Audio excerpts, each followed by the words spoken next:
सिर्फ अहमक ही नहीं बल्कि जालिम भी है साहब वो। इतना पीटा है बच्ची को। कल जब बच्ची रोती बिलखती घर आई तो जी में आया कि जाके उस कमजर्फ को कत्ल कर दूं या अपने आप को खत्म कर लूं, लेकिन वैसे आपके दामाद का नाम क्या है? ज़ारून मखदूमी। देखिए, क्योंकि मामला आपकी बेटी से जुड़ा हुआ है, हमें उनसे भी बात करनी पड़ेगी। उन्हें यहाँ बुलवाइए। जी सर। क्या ज़ारून से जरा बोलूंगा? ओके सर, आइए।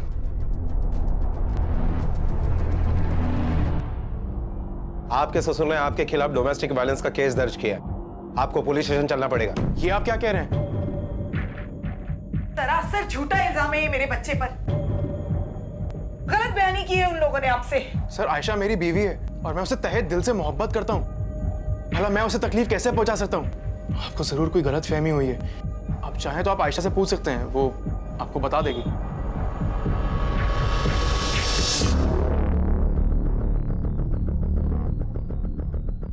आपके अब्बू ने आपके पति के खिलाफ कंप्लेंट दर्ज करवाई है आपके साथ मारपीट करने की, लेकिन आपके पति का कहना है कि वो कंप्लेंट झूठी है। तो आप हमें बताइए कि सच क्या है? जी, ऐसा कुछ नहीं है। आयशा बेटा, तो फिर ये चोटें कैसे लगी आपको?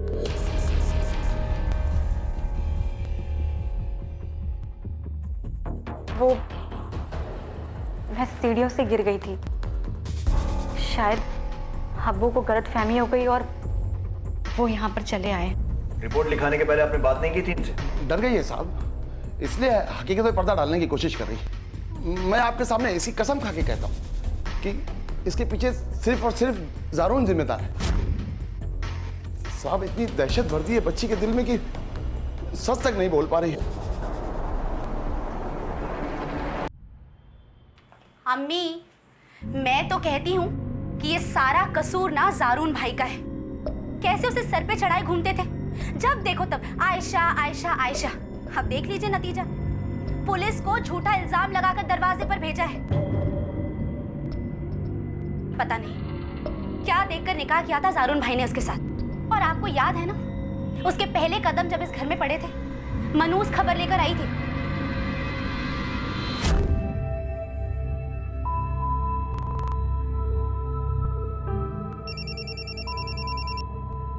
हाँ बोल।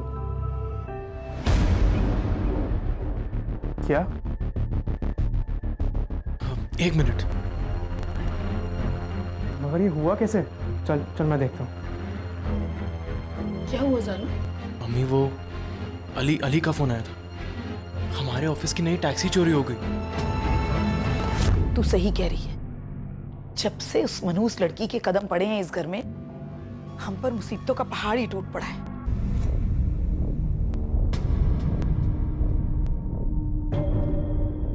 आइए आइए, माशाल्लाह। ये सब क्या हो रहा है बताएंगी आप? ये चोटें कैसे लग गई और मेरे बेटे पर इतना घटिया इल्जाम लगाने की हिम्मत कैसे हुई आपकी? तुम अंदर चलो। अरे लेकिन मैं उससे बात कर रही हूँ। सुनो, अभी मेरी बात खत्म नहीं हुई है। जवाब देके जाओ मुझे, क्यों किया तुमने ये सब? अरे अम्मी, जाने दो उसे और खत्म करो उस मसले को। आप इधर आओ। लेकिन कुछ अम्मी, आप बैठिए, इधर आओ। सब खैरियत है?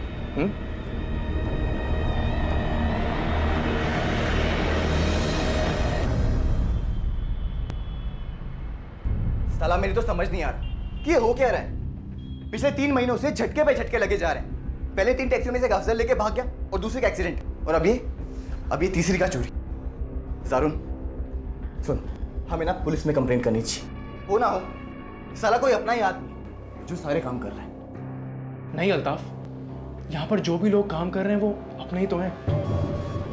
मेरा यकीन है कि अगर इनमें से किसी ने भी चोरी करी है ना, तो जरूर किसी मजबूरी में करी होगी, वरना ऐसे कौन चोरी करता है?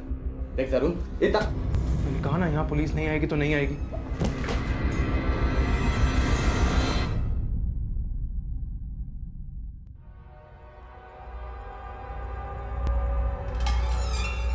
आप ये क्या कर रहे हैं? आपके ये सब करने से हमारी जिंदगी नहीं चलने वाली। जरा घर पे भी नजर रखिए कि घर पे क्या चल रहा है। तो क्या करूं?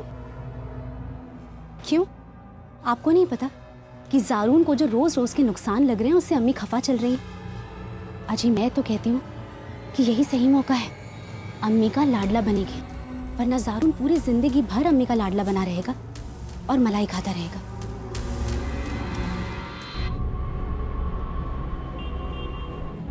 अम्मी हौसला रखिए। पता नहीं किस हालत में होगा। डॉक्टर साहब, मैं एक बार अपने बच्चे से मिल सकती हूँ क्या? जब तक पुलिस आकर उसका बयान नहीं ले लेती कोई उससे नहीं मिल सकता। एक बार मिल लेते सिर्फ। प्लीज आप लोग बैठिए, पुलिस बयान ले ले, उसके बाद आप लोग मिल लीजिएगा। आइए एक्सक्यूज मी। बैठिए।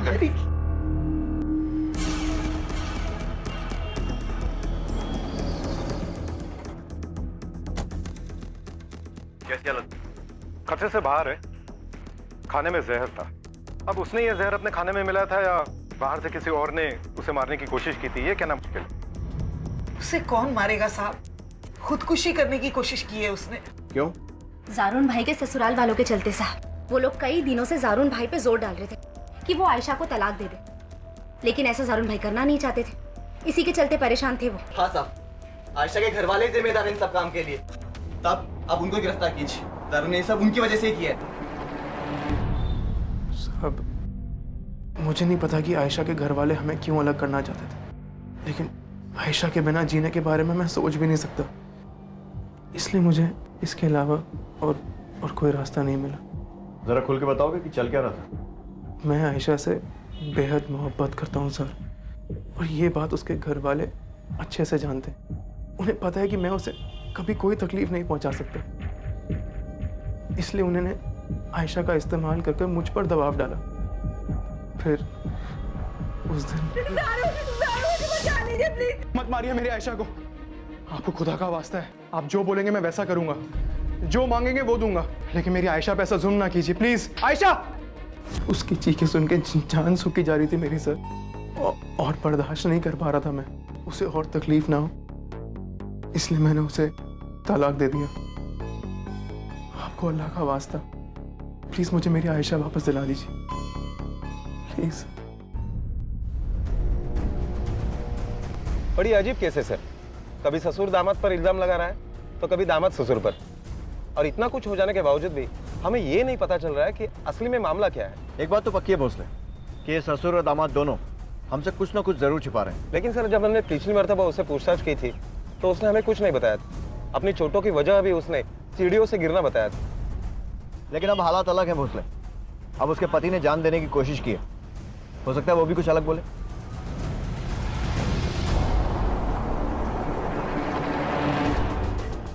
हुजूर आप लोग यहाँ आइए, अंदर आइए। रहने दीजिए, चलिए आपको गिरफ्तार करने आए। आपके दामाद जारून ने आत्महत्या करने की कोशिश की है और अबेटमेंट टू सुसाइड का केस बनता है आप पर। या अल्लाह, सर वो कहाँ पे है? ठीक है ना वो? फिलहाल वो खतरे से बाहर है, लेकिन उसका कहना है कि आपके अब्बू ने आपके साथ मारपीट करके उस पर दबाव डाला था तलाक के लिए। लेके चलो। साहब वो खबीज जारून झूठ बोल रहा है साहब, अपनी मर्जी से खुद उसने मेरी बेटी को तलाक दिया साहब। जाके पकड़ना तो उसे पकड़िए, उसे जेल में डालिए। काय करायचं आणि काय नाही ते आम्ही बघू। तू चल। देखिए उसमें गलती कर रहे हैं आप लोग, अल्लाह के नेक बंदे पर जुल्म कर रहे हैं आप लोग। देखिए हमारी बात सुनिए साहब, हमने कुछ किया नहीं है।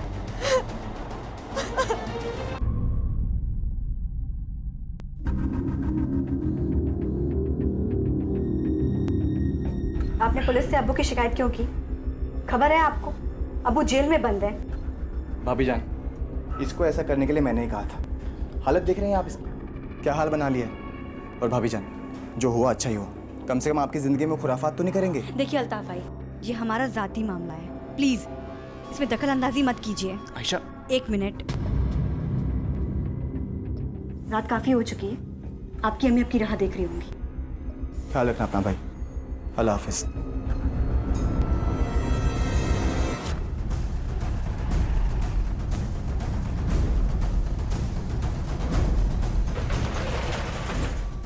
अरे सुनो,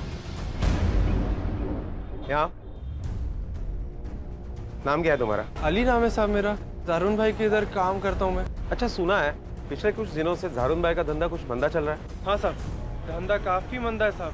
कुछ दिन पहले एक गाड़ी चोरी हो गई, फिर उसके बाद एक गाड़ी का जोरदार एक्सीडेंट हो गया, और अभी कुछ दिन पहले ही ऑफिस में चोरी भी हुई है साहब। अच्छा, जारून भाई का कोई अच्छा दोस्त या कोई दुश्मन तुम्हारी नजर में? दुश्मन का तो पता नहीं साहब, पर हाँ अल्ताफ भाई उनके काफ़ी करीबी हैं और यहीं साथ में काम भी करते हैं। और हाँ साहब, जारून भाई उनको अपने भाई जैसा ही मानते हैं साहब। आपने अल्ताफ के कहने पर खुदकुशी करने का नाटक किया? नाटक नहीं था ये, सच में मरना चाहता था मैं। और पुलिस के आने से पहले अल्ताफ मेरे पास आया था और उसी ने मुझे ये आइडिया दिया था, जो कि काम करके अब हमें कोई अलग नहीं कर सकता आयशा। हम हमेशा साथ रहेंगे क्योंकि मैं आपसे मोहब्बत करती हूँ और अपने घर वालों से भी बहुत मोहब्बत करती हूँ। इसीलिए इतना जुल्म सहने के बाद भी हमने अपना मुंह नहीं खोला। मुझे यकीन है एक दिन वक्त आएगा और वो समझ जाएंगे।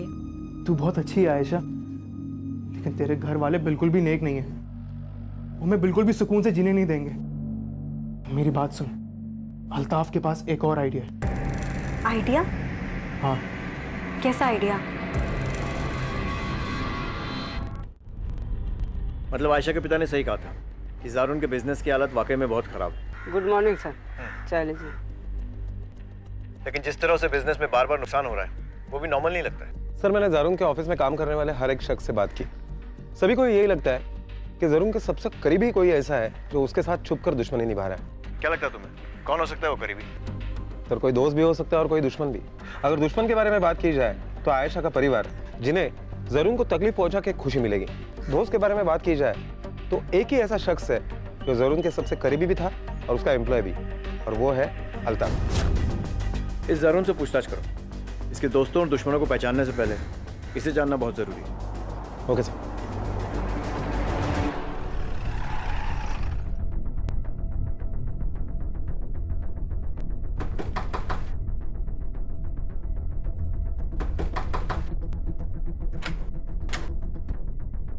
जारून कहाँ है?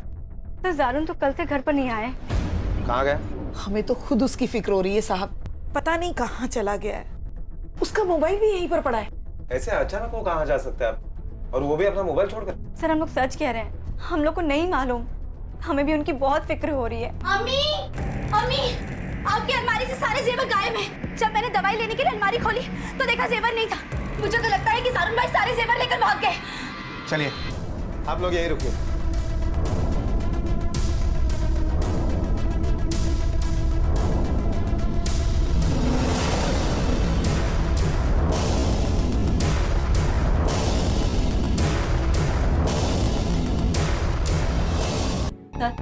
कल रात मैं और मायरा सहर भाभी के घर पे गए हुए थे।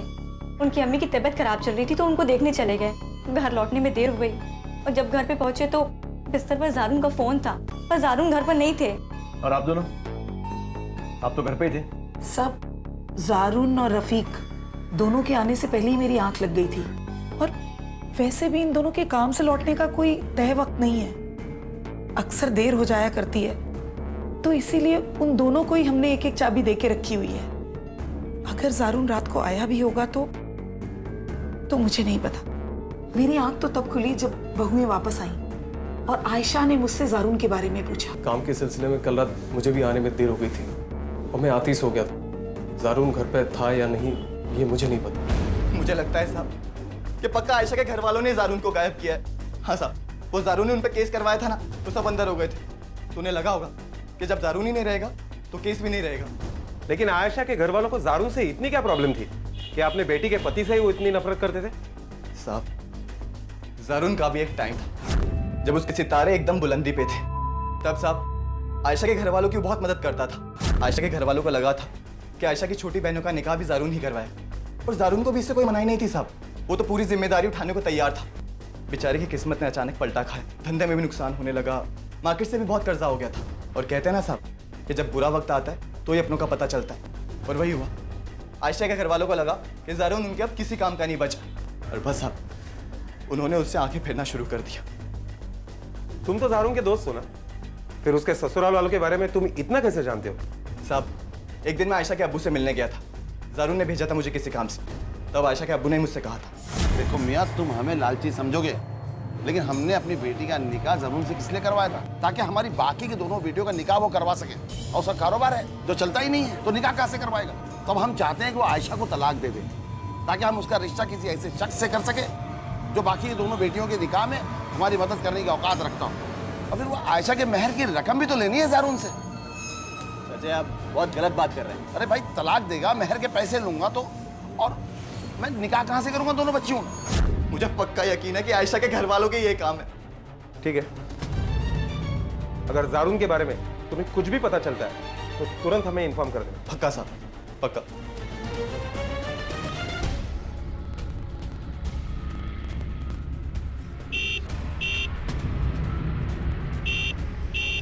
भावसार जरा गाडी थांबवा साईडला। हाँ अली। अस्सलाम साहब। साहब आपको एक बात बतानी थी साहब। हाँ बोलो। जिस रात जारून भाई गायब हुए थे उसी दिन वो सुबह आए थे ऑफिस, और ऑफिस आते ही उन्होंने हिसाब किताब की फाइल देखी। देखते ही उनका दिमाग खराब हो गया, कुछ तो गड़बड़ है साहब। और जैसे ही मुझे पता चला जारून भाई गायब हो गए, मैंने वो फाइल उठा ली साहब। ये देखिए साहब, घपला हुआ है साहब कुछ। अब देखो, कंपनी के अकाउंट से अल्ताफ और रफीक के अकाउंट में काफी सारे पैसे ट्रांसफर हुए। ये क्या मामला है हम देख लेते हैं, और जारून के गायब होने से इसका कुछ ताल्लुक है भी या नहीं वो भी देख लेंगे। और हाँ, तुम्हारी जरूरत हमें आगे भी करेगी। जारून भाई के लिए तो सब कुछ भी करेगा सर। पुलिस स्टेशन गया।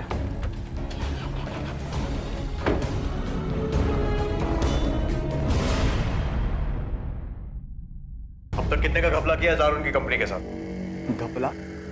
ये सब क्या बोल रहे हैं साहब? मैंने कोई घपला नहीं किया साहब। मैं और जुरून तो बचपन के दोस्त हैं साहब, बचपन के। एक दूसरे को सगे भाई से भी बढ़कर मानते हैं। और साहब वहां जाकर आप किसी से भी पूछ लो, मेरी वफादारी पर आज तक किसी ने एक उंगली भी उठाई हो तो। अच्छा, वो जो लाखों का ट्रांजैक्शन कंपनी के अकाउंट से तेरे अकाउंट में हुआ है, उसकी क्या सफाई है? साहब वो तो कुछ जारून नहीं मुझे दिए थे। हाँ साहब, असल में मेरी अम्मी बीच में सख्त बीमार पड़ गई थी तब। अगर डॉक्टर ने कहा है कि खाला का ऑपरेशन करना है तो करना है ना भाई। देख तू फिक्र मत कर, मैं हूं ना तेरे साथ, मैं तुझे पैसे दूंगा। आपको मेरे बारे में जो सोचना है आप वो सोचो, चाहे तो मेरी पूरी खोज खबर निकलवा लो। लेकिन साहब एक बात मैं पूरे दावे से कह सकता हूँ, जब सच्चाई सामने आएगी ना तब आप देखना, असली गुनहगार ना साहब उस आयशा के घर वाले ही निकलेंगे। गुनहगार हम नहीं साहब, गुनहगार जारून था, उसके वो घर वाले हैं। लेकिन साहब हमें इतना पता है कि उसे घर से जेवर चोरी नहीं हुए, क्योंकि हम अपनी बेटी आयशा का तलाक जारून से करवा रहे थे। और ये नाटक जेवर चोरी होने का उनके घर वालों ने रचा है, ताकि जब हम उनसे मेहर की रकम मांगे तो वो अपने हाथ उठा ले कि हम तो लुट गए, हमारे पास कुछ है ही नहीं, हम कहां से दे मेहर। लेकिन तुम्हारी बेटी आयशा वो तो अभी भी उसी घर में। देखने से तो लगता है कि जारून ने जो कहा था वो सच है, कि वो लोग तलाक नहीं चाहते थे, बल्कि तुम लोग जबरदस्ती उनको अलग करना चाहते थे। नहीं नहीं साहब, ये झूठ है, ऐसा कुछ भी नहीं था, हमने तो कभी सोचा ही नहीं ऐसा। जारून की कंपनी के अकाउंट से 3 लाख रुपए अपने अकाउंट में ट्रांसफर किए थे ना तूने, और उसके बाद घर से गहने भी तूने ही चुराए थे, हाँ? या फिर जारून को मार कर छीन लिए? नहीं साहब, सब मैंने कोई चोरी नहीं की साहब। सब मैं सच कह रहा हूँ। जारून ने जब धंधा शुरू किया तो अम्मी के कहने पर मैंने भी पैसा लगा दिया था साहब, और उसने खुद पार्टनरशिप दी थी मुझे, और बैंक में खाते में मेरा नाम उसने चढ़ाया था।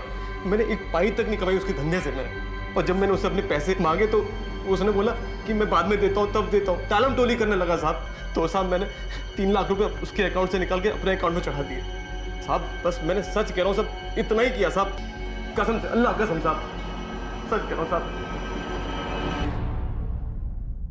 उसने हो सकता है कि अल्ताफ और रफीक दोनों मिलकर जारून को चीट कर रहे थे, और उस दिन जब जारून को इस बात का पता चला तो उसने उनसे जवाब और अपने पैसे वापस मांगे होंगे, और शायद उन दोनों ने मिलकर उसे कत्ल कर दिया। सर ये भी हो सकता है कि जानबूझकर अल्ताफ आयशा के पेरेंट्स का नाम ले रहा हो ताकि हमारा ध्यान उसकी तरफ ना जाए।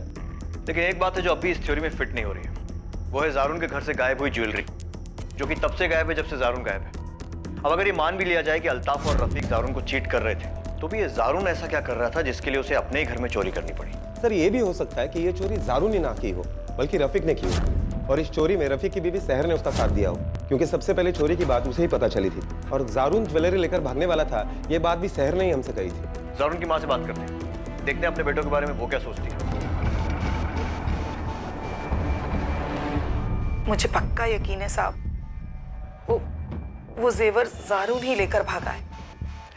सोचा था उन जेवरों के सहारे अपनी बेटी का निकाह करवा दूंगी, लेकिन वो सब लूट के ले गया साहब। इतने यकीन के साथ कैसे कह सकती हैं आप कि ये चोरी जारून नहीं की?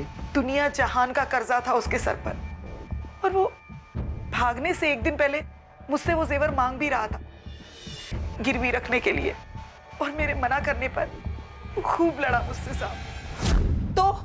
तो क्या हुआ अगर ये जेवर तूने खरीदे थे? अरे रखे तो ये माहिरा के निकाह के लिए ना। ये जेवर मैं तुझे नहीं ले जाने दूंगी। अम्मी, माहिरा का निकाह करवाना मेरी जिम्मेदारी है और आज तक मैंने अपनी सारी जिम्मेदारियां पूरी की हैं। आप मेरा यकीन रखें, माहिरा का निकाह होने से पहले मैंने छुड़ा लूंगा। मैं कुछ सुनना नहीं चाहती और तू जो कुछ कहेगा ना मैं करने के लिए तैयार हूँ, लेकिन ये जेवर मैं तुझे नहीं ले जाने दूंगी। तो रखो फिर चिपका कर इन्हें अपनी छाती से। अच्छा किया अल्लाह ने जो मैं ये बुरा वक्त दिखाया, कम से कम अपनों का असली चेहरा तो आया सामने। ज़ारून, और एक बात याद रखना अम्मी, वक्त हमेशा एक सा नहीं रहता। मेरा वक्त दोबारा बदलेगा और जिस दिन बदलेगा ना मैं सबको देख लूंगा। मुझे नहीं पता था साहब कि जेवरों के साथ साथ मैं अपने बेटे को भी खो दूंगी। साहब आप सिर्फ मेरा बेटा ढूंढ दीजिए। मेरे लिए सबसे बड़ा गहना मेरा बेटा ही है। बॉस स्केच आर्टिस्ट बुलाओ और इनके जो जो गहने चोरी हुए हैं सारे आइटम्स के स्केचेस बनवाओ और ज्वेलर से पूछताछ करो। ज़ारून या तो खुद या फिर किसी की मदद से गहने बेच चुका होगा, ये बेचने की कोशिश ज़रूर करेगा।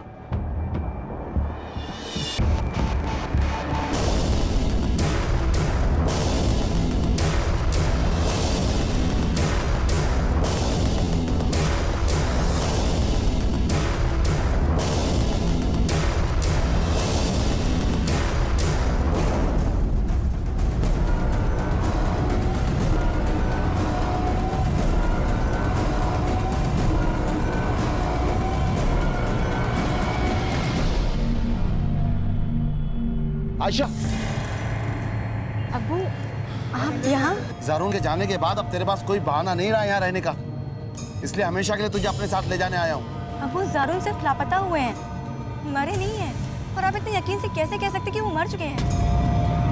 कहीं आपने तो ज़ारून का कत्ल नहीं करवाया? आयशा, अपने बाप को कातिल कहती है बदसात? हाँ, क्योंकि अगर आप अपनी बेटी के साथ ये सब कर सकते हैं तो अपने मकसद को पूरा करने के लिए आप ज़ारून का कत्ल नहीं करवा सकते हैं। क्या बात है, आज से पहले अपने परिवार के खिलाफ चू तक नहीं की और आज इतना बड़ा हंगामा, वो भी सड़क पर। मुझे तो लगता है ये इन सबकी मिलीभगत है। सर मुझे तो ये पूरा मामला गड़बड़ लग रहा है। पहले तो आयशा का बाप ज़ारून के खिलाफ कंप्लेंट करता है, बाद में पता चलता है कि ज़ारून के ऑफिस में पैसों का गफला चल रहा था। उसके बाद ज़ारून घर से गायब होता है और ज्वेलरी भी। सर पता ही नहीं चल रहा है ये चोरी का मामला है, डोमेस्टिक वायलेंस का है, फ्रॉड का है या मिसिंग का। भोसले मुझे लगता है एक बड़े जुर्म के अलग अलग पहलू हैं, जिसमें चोरी भी शामिल है, डोमेस्टिक वायलेंस भी, फ्रॉड भी और किसी का गायब होना भी। और मुजरिम भी शायद कोई एक आदमी नहीं है, बल्कि अलग अलग लोग अपने मकसदों को पूरा करने के लिए चालें चल रहे हैं। सर आपको क्या लगता है या सगळ्यामध्ये ज़ारूनचा काय रोल असू शकतो? कुछ दावे के साथ कह नहीं सकते, हो सकता है कि वो मुजरिम हो या शायद विक्टिम भी। क्या ज्वेलरी स्केचेस से क्या चला? सर मैंने वो स्केचेस एरिया के सारे ज्वेलर्स में सर्कुलेट कर दिए, लेकिन अब तक कुछ पता नहीं चला है। हेलो,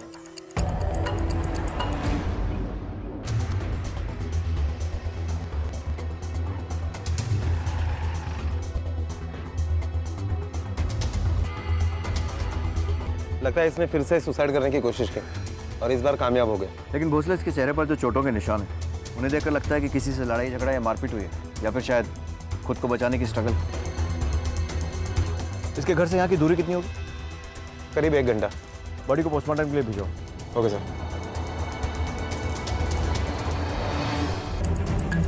सर मैंने हर फ्लोर पर चेक किया, लेकिन कहीं पर भी कोई स्ट्रगल या मारपीट के निशान नहीं है।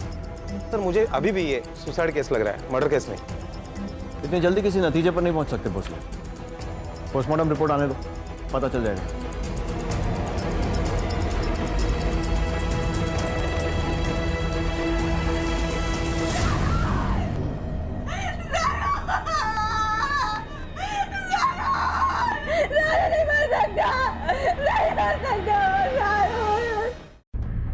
सर इसकी मौत ऊंचाई से गिरने से नहीं हुई, सर पे चोट लगने से मौत हुई है। बाद में इसकी बॉडी को ऊंचाई से फेंका गया, शायद इनकी बॉडी को दिखाया गया हो कि सुसाइड हुआ। मौत का वक्त क्या होगा? करीबन रात के 8 से 9 के बीच में। Thank you. सर ज़ारून के ऑफिस में काम करने वाले अली से और एक बात पता चली। ज़ारून की जो टैक्सी चोरी हो गई थी उस पर जो ड्राइवर था वो अल्ताफ का भाई अफजल था। अल्ताफ ने उसे काम पर रखा था और इसलिए ज़ारून ने उसके खिलाफ कोई कंप्लेंट नहीं की थी। मतलब ज़ारून के बिजनेस में हो रहे लगातार नुकसान के पीछे अल्ताफ का हाथ हो सकता है। हाथ हो सकता है नहीं सर, अल्ताफ के बैंक स्टेटमेंट को देखकर तो यही लग रहा है कि अल्ताफ का ही हाथ है, क्योंकि जब जब जारून को बिजनेस में बड़ा लॉस हुआ है तब तब अल्ताफ को उतना ही फायदा हुआ है। जब जारून की टैक्सी चोरी हो गई थी उसके एक हफ्ते के बाद लगभग 3 लाख रुपए की एंट्री अल्ताफ के बैंक रिकॉर्ड में, जारून के ऑफिस से 1.5 लाख रुपए चोरी हो गए थे, उसकी भी एंट्री अल्ताफ के इस बैंक अकाउंट में है। सर ऐसी कई सारी एंट्रीज है जो जारून के नुकसान से मैच हो रही है। मतलब जारून को अल्ताफ की इस धोखाधड़ी का पता चल गया होगा, दोनों के बीच में झगड़ा हुआ होगा और फिर अल्ताफ ने या तो उसे खुद मार दिया या फिर अपने उस मौसेरे भाई अफजल से मरवा दिया। अल्ताफ और उसके कजिन अफजल दोनों के फोन की लोकेशन जारून के मर्डर और वक्त के साथ मैच करो और दोनों को उठा कर लो। Okay sir.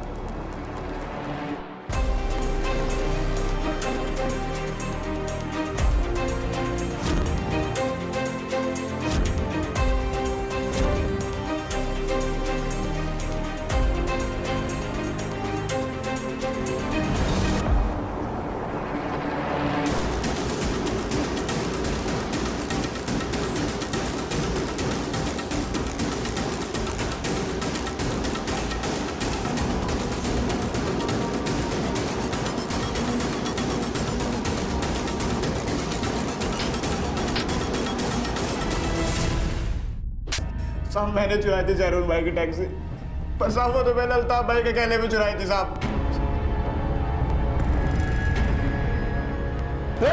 साहब एक मिनट साहब, आपके पास कोई कंप्लेंट है क्या साहब? बताओ साहब। जरूर ने ना तो आज तक चोरी की कंप्लेंट कराई ना कोई हेराफेरी की साहब, तो साहब क्यों उठा के लेके आए हो हमें? और साहब जिसकी गाड़ी जिसके पैसे, जब वही मर गया तो क्या साबित कर पाओगे आप? सर दोनों के मोबाइल लोकेशन आ गए, लेकिन क्राइम के वक्त ये दोनों क्राइम स्पॉट पर नहीं थे। हाँ सर, अफजल उस वक्त अपने गांव में था और अल्ताफ टैक्सी चला रहा था। दोनों ने जरून को चीट किया है, लेकिन उसके कत्ल में इन दोनों का हाथ है ऐसे लगता तो नहीं है। पता नहीं भोसले, पर मुझे लग रहा है कि इस अल्ताफ का इस केस से काफी गहरा लेना देना कुछ तो है जो अब तक सामने नहीं आ रहा है। ये भी तो पॉसिबिलिटी है कि इन दोनों भाइयों का या फिर सिर्फ अल्ताफ को कोई पार्टनर हो जिससे उसने जारून का कत्ल करवाया। हाँ हो सकता है, लेकिन इस बात को साबित करने के लिए हमारे पास कुछ ठोस सबूत नहीं है और ना ही कोई ऐसा केस जिस वजह से हम इन दोनों को यहाँ पर ज्यादा देर तक रोक सकते हैं।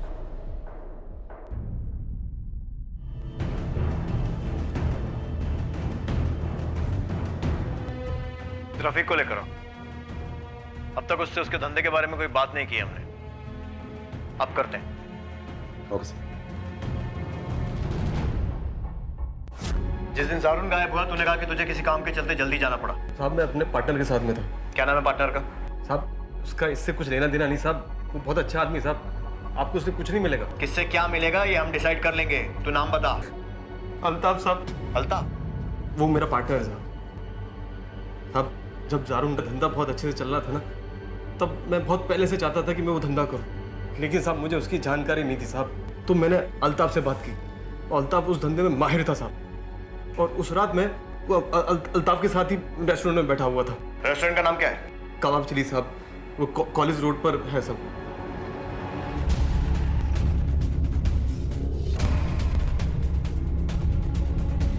सीसीटीवी है यहाँ? नहीं साहब, सीसीटीवी तो नहीं है। इन दो लड़कों को जरा ठीक से देखो। इनका कहना है कि 16 तारीख की रात को 10 बजे तक ये आपके होटल में ही थे। होंगे तो भी बता नहीं सकता साहब, क्योंकि रेगुलर कस्टमर तो है नहीं। ये रेस्टोरेंट है साहब, यहाँ कितने लोग रोज आते जाते हैं, अब किस किस का हिसाब रखें। भोसले, मुझे लगता है कि जो रफीक की देर रात तक काम करने वाली बात है वो झूठी है। वो सिर्फ अपने और अल्ताफ के लिए एलिबाइस तैयार कर रहा है। सर श्योरिटी से कुछ भी कहा नहीं जा सकता, क्योंकि हमारे पास कुछ भी सबूत नहीं है। हाँ लेकिन पॉसिबिलिटी तो बनती है। फिर भी दोनों पर नजर रखो। अगर अल्ताफ ने जारून को मारा है तो उसका मोटिव क्या था, और अगर रफीक ने अपने भाई को मारा है तो क्यों? अगर मर्डर को पकड़ना है तो मर्डर का मोटिव जानना बहुत जरूरी है। सर एक इंटरेस्टिंग कड़ी मिली है। ये अल्ताफ के कॉल रिकॉर्ड से पता चलता है कि आयशा के बाप के बीच में और अल्ताफ के बीच में काफी सारे कॉल्स हुआ करते थे और इन दोनों की बातचीत आज तक जारी है। जारून का दोस्त उसके ससुर से क्या बात करता होगा? सर अल्ताफ की शादी अब तक हुई नहीं है, कहीं ऐसा तो नहीं कि इस बातचीत का आयशा से कुछ लेना देना हो? चलो आयशा,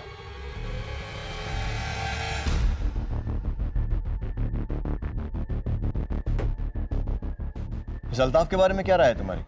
जारून बहुत मानते थे उसे, पर मुझे वो शख्स कभी पसंद नहीं आया। सर उसकी निगाहें बहुत खराब थी। जब भी वो हमारे आसपास हुआ करता था तो एक अजीब सी बेचैनी होती थी। कभी कुछ ऐसा हुआ जिससे तुम्हें लगा हो कि वो तुम में इंटरेस्टेड है? सर, जब जारून ने पहली बार आत्महत्या करने की कोशिश की थी तो एक अजीब सी बात कही थी उन्होंने। देख, कुछ ही दिन में इद्दत का वक्फा पूरा हो जाएगा, फिर तेरा अब्बा तेरा निकाह किसी ना किसी से तो करवाएंगे ही करवाएंगे ना। तो मैंने सोचा कि अल्ताफ तुझसे निकाह कर लेगा। क्या? वो तुझसे कोई रिश्ता नहीं बनाएगा, हिफाजत करेगा तेरी। इससे बस मुझे थोड़ा वक्त मिल जाएगा अपने बिजनेस को संभालने के लिए, थोड़ा पैसा कमाने के लिए। और एक बार मैंने पैसा कमा लिया ना, उसके बाद तेरे अब्बा को भी हमारे रिश्ते से कोई तकलीफ नहीं होगी। फिर सब कुछ पहले जैसा ठीक हो जाएगा, हम दोबारा निकाह कर लेंगे। Thank you.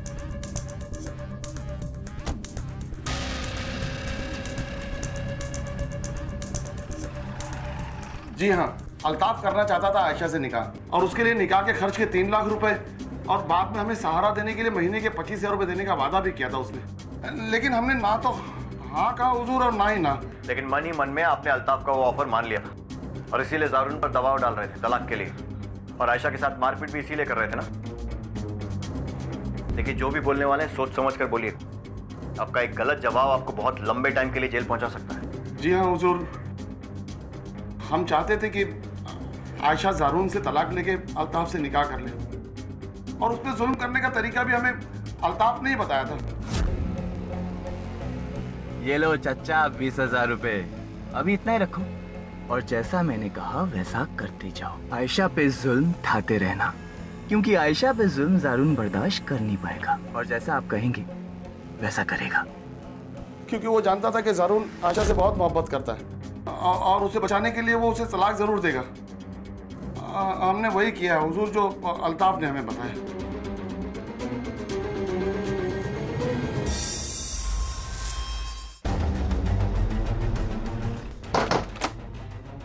क्या हुआ साहब? साइड साहब पर बात क्या साहब? सर्च वारंट लेकर आए, तलाशी लो पूरे करके। कोना कोना छान मारो।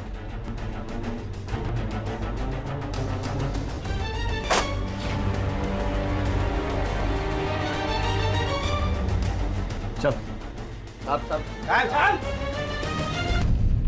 हाँ साहब, मैं आयशा से बहुत प्यार करता हूँ, और साहब ये सारे प्लान मैंने आयशा को पाने के लिए ही बनाए थे।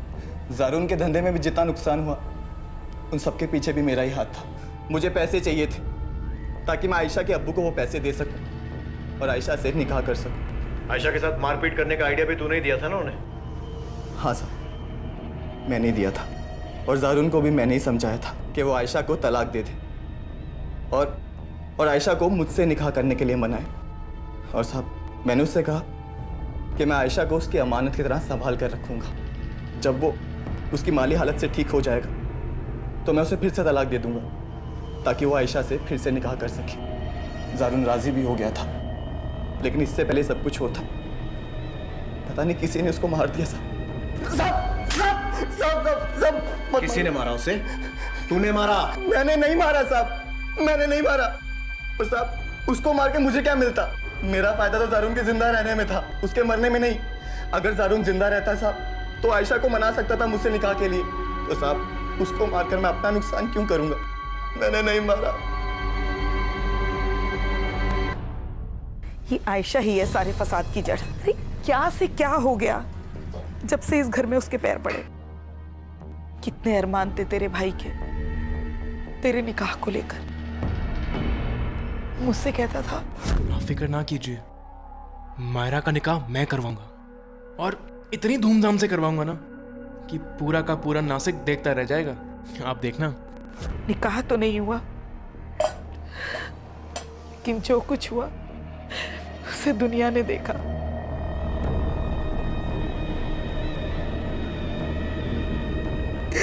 अम्मी, अम्मी मत रो। सर, रफीक सच बोल रहा है। जारून का मर्डर ना रफीक ने किया है ना ही अल्ताफ ने। ये देखिए सर, रेस्टोरेंट के सामने एक बैंक का एटीएम है जिसमें सीसीटीवी कैमरा है, और ये रहे उसके फुटेज। इस फुटेज में साफ साफ दिखाई दे रहा है कि ठीक 7:15 बजे रफीक और अल्ताफ दोनों जन रेस्टोरेंट में गए, और 9:15 बजे के करीब ये दोनों जन रेस्टोरेंट से बाहर आए, और पोस्टमार्टम रिपोर्ट के मुताबिक जारून का मर्डर 8 और 9 बजे के बीच में हुआ। इसका मतलब है जारून के मर्डर से इन दोनों का कोई ताल्लुक नहीं। भोसले, अगर रफीक और अल्ताफ रेस्टोरेंट में थे, अफजल अपने गांव में था और आयशा का बाप अपने घर पे था, तो फिर ये कत्ल किया किसने? वो गहने जो जारून के घर से चोरी हुए थे, उसकी कोई खबर? अभी तक उसके बारे में कुछ पता नहीं चला। अजीब नहीं लगता भोसले? अगर जारून ने वो गहने चुराए होते तो उसने बेचकर अपना कर्जा चुकाया होता, और अगर उसके कातिल ने उससे गहने छीने होते तो उसने भी मार्केट में बेचा होता, और अगर ऐसा होता तो हमें खबर लग जाती। लेकिन ऐसा हुआ नहीं है। इसके दो ही मतलब हो सकते हैं। क्या सर? पहला तो ये कि वो गहने किसी औरत ने चुराए, जिसका मकसद उन्हें बेचना नहीं बल्कि इस्तेमाल करना है। और दूसरा,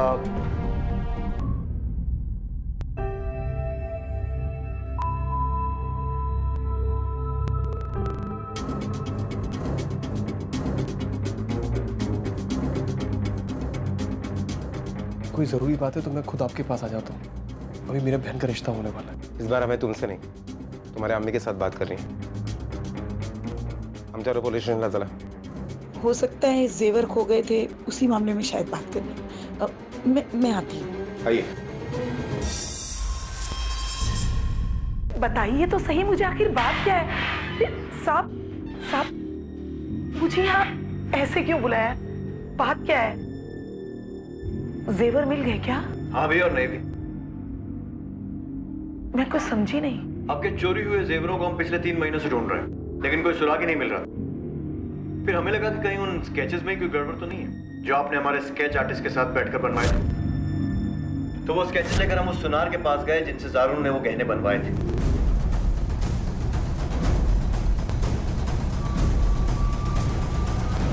और उसने हमें बताया कि ये तो वो गहने हैं ही नहीं। कंफर्म करने के लिए हमने आयशा को भी वहां बुलवा लिया, और उसने भी यही बताया कि ये वो जेवर नहीं है।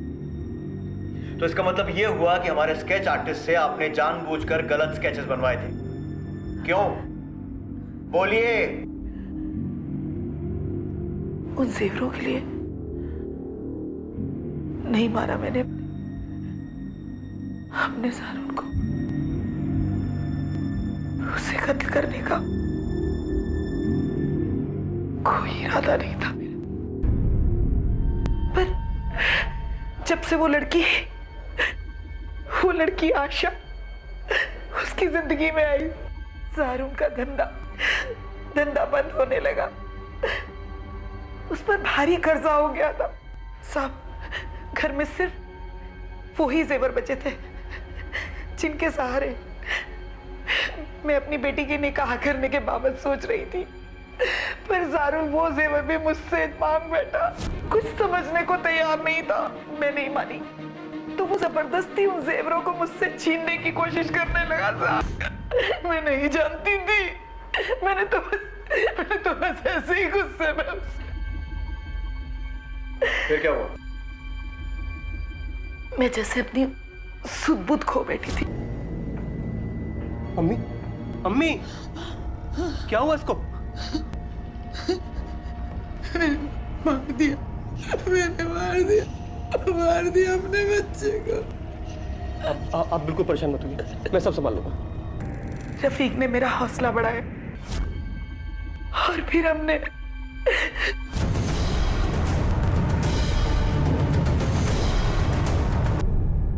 अम्मी ने मुझसे कभी इतनी मोहब्बत नहीं की जितनी वो जारून से किया करती थी। मैं अम्मी को बहुत चाहता हूँ, पर उनको जेल जाते नहीं देख सकता था, और ना ही मैं अपनी बहन माहिरा का निकाह में कोई परेशानी चाहता था। इसलिए मैंने अम्मी को सलाह दी कि जेवरों को छुपा दे और उसके बाद उसका इल्जाम जारून पर लगा दे। लेकिन जेवर तो तुम्हारे घर पर ही थे और वहीं रहने वाले थे, तो फिर ये चोरी का नाटक क्यों किया? आयशा का तलाक हो चुका था जारून से। इद्दत का वक्फा पूरा होने के बाद जब वो घर जाती तो मेहर की रकम हमें देनी पड़ती।